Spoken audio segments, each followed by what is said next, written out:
Extra time, what's it all about? Well, what it's all about is one of the underestimated benefits of networking is building relationships and helping providing mutual support for the people that you meet. Okay? And there's nothing which accelerates connection quicker than providing support for the people that you meet. So the idea behind Extra Time is if we can help people with problems or issues that they might want to raise in this particular forum, the one little rule that we have is that whatever problem or issue it is that's raised, it should be, not necessarily a sort of bet the business problem or issue, because at this stage, obviously, you don't want to be talking about those sorts of things. So, but if there is any aspect of business in which you're interested, which you would like to raise in this forum, then please shout up. Is there anything that you'd like to talk about today? I know Met's not going to volunteer anything because she's already told me that she's waiting to hear what I'm going to say. So, so is anybody got anything they particularly want to talk about today in terms of business? No? It is a shame, isn't it? So, okay. Is it a question that we're asking everybody? It's a question you're asking everybody because there's a lot of experience in this room in business and they should be able to help you with it. So is there any advice or tips when you have to manage 3 hats or 2 hats of businesses? Is there any advice for business owners? Anybody want to volunteer on that? I would say yes. Not to spread it too thinly between the 3, because if you spread yourself too much, you find that you're not doing as good a job for one or the other, detrimental to the rest of it. So perhaps choose one that you're going to do very, very well in, and the other 2 more part-time. Also add to that about priorities. So sitting down, I was make a list of right, what sort of things this month. And I also go in and like, what order am I going to do it? So what's the highest priority? What's the job that's going to be really quick? What's the job that's going to take long?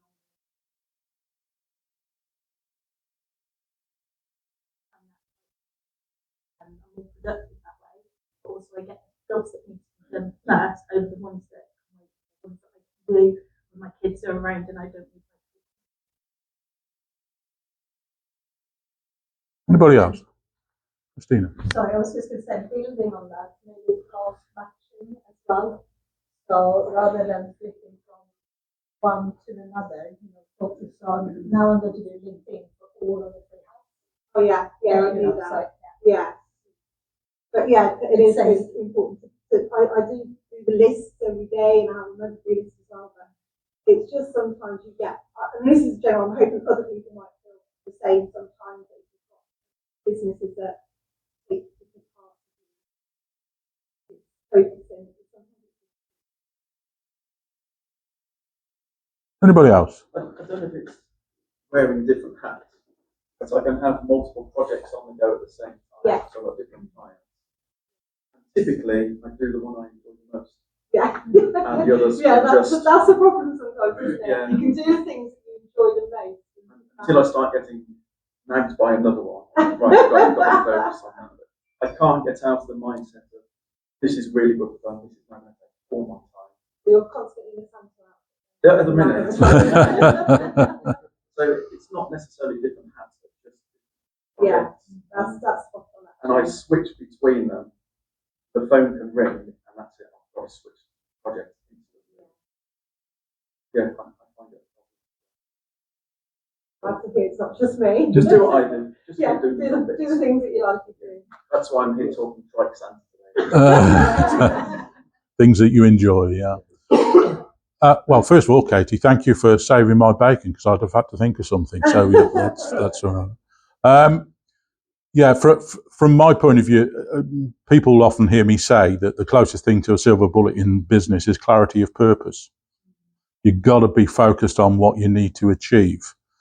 And often, when you've got to wear all those different hats, it can sort of defocus you. It can take you away from what you need to achieve. I agree with Gemma that time management is part of the solution, definitely.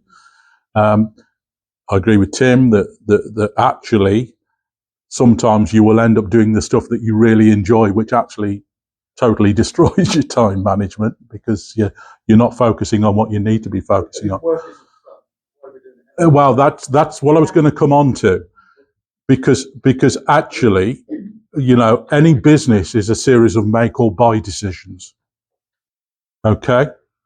If there's stuff that you keep putting off that is not in your wheelhouse particularly and doesn't make sense necessarily for you to actually advance you towards your goals in terms of your expertise, then you've got to think about outsourcing it.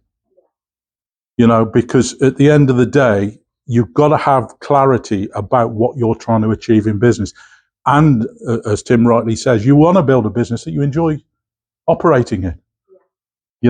And all other things being equal, actually, when I talk to people about accelerating their profit and growing their business, and the book I wrote about it was the last sentence in that book is, all other things being equal, you should work to make yourself redundant in the business. Because what you should be doing is driving it forward strategically. Yeah. Well, absolutely. I mean, obviously, I suspect from what you do, that would be the case, Katie. But I'm a great believer in it as well. It's we can't be, regardless of the idea that when we start a business, we've got to be an expert in everything. We can't be an expert in everything. And you will have your own preferred things to do. So I would really urge you, and obviously it depends on budget, it depends where you are as a business and so on and so forth, but you really do need to think about sort of outsourcing those particular jobs that, are not advancing you towards your goal and that you don't particularly enjoy doing. Absolutely. So is that okay, Steve? Yeah?